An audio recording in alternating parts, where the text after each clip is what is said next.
প্রথমে আমরা চেরি, খেজুর, কাজু, আমন্ড সব কিছু দিয়ে তার সাথে একটুখানি কিশমিশ দেব, দিয়ে এটাকে একটা অরেঞ্জ জুসের মধ্যে আমরা চুবিয়ে রাখবো। মিনিমাম 1 ঘন্টা রাখতে হবে, আর যদি কেউ ওভারনাইট রাখে তো খুব ভালো। আমি ওভারনাইটই রেখেছিলাম। এর মধ্যে আপনাদের যা যা পছন্দ ড্রাই ফ্রুট সেগুলো অ্যাড করতে পারেন, আমি এগুলোই দিয়েছি। আর অরেঞ্জ জুসটা, কমলা জুসটাও দিতে পারেন। তারপর আমরা পরের দিনকে কড়াইতে 2 কাপ চিনি দেব, আর সেটাকে ক্যারামেল হওয়ার জন্য রেখে দেবো। একদম অল্প নেভা নেভা আঁচে এটা রাখতে হবে, বেশি আওয়াজ দিলে কিন্তু চিনি পুড়ে যাবে। এবার একা একাই ওটা ক্যারামেল হবে। যখন চিনিটা দেখব গলে গেছে অনেকটাই, তখন একটুখানি নেড়ে দেবো। দেন একবারে চিনিটা, দেখো চিনিটা কিন্তু অনেকটাই গলে এসছে। এবার একদমই নেভা আঁচে রাখতে হবে, এটা একদম এরমভাবে নেভা আঁচের মধ্যে রাখতে হবে।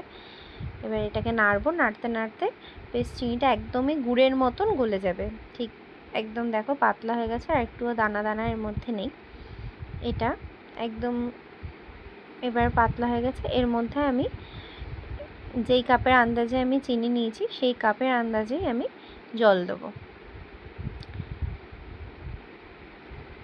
চিনিটা গলে যাওয়ার পরে কিন্তু জলটা আমাদের অ্যাড করতে হবে। দেখো একদম চিনিটা গলে গেছে, চিনিটা জাস্ট হালকা ফুটছে, এরকম অবস্থায় আমাদেরকে জলটা অ্যাড করতে হবে।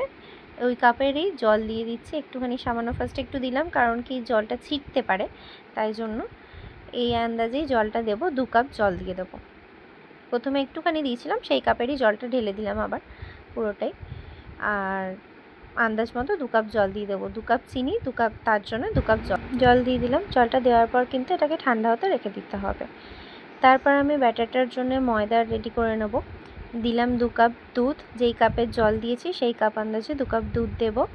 তার সাথে দেব সেই কাপের আন্দাজেই 1 কাপ হচ্ছে রিফাইন অয়েল, বা যেটা যে খাওয়ার তেল সেই তেলটা দিতে পারো। 1 কাপ রিফাইন অয়েল দিয়ে দিলাম। আর তার সাথে দেব একদমই 1 চিমটে মতন হচ্ছে নুন। 1 চিমটে নুন দিয়ে এটাকে বেশ ভালো করে ফেটাবো। এটাকে ভালো করে ফেটাবো। সাথে করে একটুখানি দিচ্ছি একদমই হালকা নুন, বললামই আগে যেটা, নুনটাকে দিয়ে ভালো করে এটাকে মিক্স করতে হবে। তারপর দিয়ে দেব হচ্ছে একটা ডিম। আমি একটাই ডিম দিলাম, কেউ যদি ডিম ছাড়া করতে চাও তাহলে এটা ডিম ছাড়াও করতে পারো, এগলেসও করতে পারো যারা ডিম খাও না। দিয়ে এটাকে দিয়ে বেশ ভালো করে ফেটাতে হবে, অনেকক্ষণ ধরে ফেটাতে হবে। যত এটা বেশি ফাটানো হবে তত কিন্তু ভালো। এরপর আমি মিক্সিতে চিনি গুঁড়ো করে রেখেছিলাম, ওই 1 কাপ মেজারমেন্টেই চিনিটা গুঁড়ো করে রেখেছিলাম, সেই চিনিটা দিয়ে এটাকে বেশ ভালো করে ফেটাবো। যতক্ষণ না মানে বেশ আমি দেখছি যে বেশ ভালো করে ফাটানো হচ্ছে ততটা ফাটাবো। তারপর আমি সেই সময়ই করে নিলাম, যেই কড়াইতে আমি কেকটা দেব হিট করতে, সেখানে আমি দিয়ে দিলাম একটু নুন, আর দিয়ে আমি এটাকে ফ্রি হিট হতে রেখে দেবো। একটু বেশি করে নুনটা দেবে, দিয়ে একটু ফ্রি হিট হতে রেখে দেবে। তার মধ্যে দিয়ে দিলাম আমি এখন ওই ব্যাটারটার মধ্যে ময়দা দেওয়ার পর এখানে আর দেব আমি যে আগের দিনকে রাত্রেবেলা যেটা ভিজিয়ে রেখেছিলাম, ময়দাটা দিয়ে ভালো করে মিক্স করে এর মধ্যে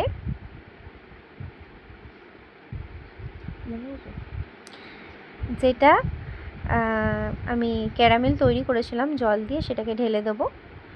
দিয়ে এটাকে বেশ ভালো করে একটু মিক্সড করে নেব। দেখো এটা একদম গুড়ের মতন কালার চলে এসছে।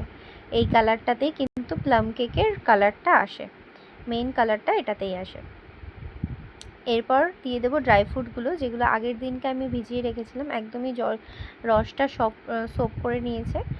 কেউ চাইলে এটা মিনিমাম 1 ঘন্টা ভিজিও, আর না হলে ওভারনাইট যে ভেজাতে পারো তাহলে আরোই ভালো হয়। তো এটা দিয়ে বেশ ভালো করে আমি একদম মিক্সড করে নেব, যতটা ফাটানো যায়, মানে কেকের ক্ষেত্রে যতটা ফাটানো যাবে ততটাই কিন্তু কেকটা ভালো সফট এবং ফুলবে ভালো। এরপর আমি দিয়ে দিলাম খাবার সোডা, আর যে খাবার সোডাটা আমরা নর্মালি কিনতে পারি দোকানে সেই খাবার সোডাটা। আর তার সাথে দিয়ে দেবো এখানে 1 চামচ মতন বেকিং পাউডার। আগে দিয়েছি বেকিং সোডা, এটা দিলাম বেকিং পাউডার। 1 চামচের একটু বেশি দিচ্ছি, যেহেতু পরিমাণটা অনেকটা সেহেতু 1 চামচের একটু বেকিং পাউডার দিলাম বেশি করেই। আর তার সাথে দিয়ে দেবো একটা 10 টাকার আমল দুধের প্যাকেট, পুরোটাই দিয়ে দিলাম আমল দুধটা। দিয়ে বেশ ভালো করে এটাকে ফেটাতে হবে, বেশ ভালো করে মিক্সড করতে হবে। এটাকে মিক্সড করব আমরা। আর তারপরে এখানে দেব আমি অ্যাড করব একটু ভিনিগার। এটা দিলাম ভ্যানিলা এসেন্স, একটু 1 চিপি মতন ভ্যানিলা এসেন্স দিলাম। ভ্যানিলা এসেন্স থাকলে দিও, না থাকলে স্কিপ করলেও সমস্যা নেই। এটা জাস্ট সেন্টটা ভালো করে। আর তার সাথে দেব একটু ভিনিগারটাকে জাস্ট দিয়ে দিলাম, দেখো। আর সেটাকে দিয়ে বেশ ভালো করে এটাকে ফেটাচ্ছি। এরপরে আমি তেল মাখিয়ে বাটার পেপারটাকে ভালো করে রেডি করেছি। আমার যেহেতু কেক মোল নেই তাই জন্য বাটির মধ্যেই দিয়েছি বাটার পেপারটাকে দিয়ে। এবার হাফ বাটি মতন, বেশ অনেকটা হাফটা মতন জায়গা রাখতে হবে, আর হাফ বাটি মতন আমি ব্যাটারটা দেব।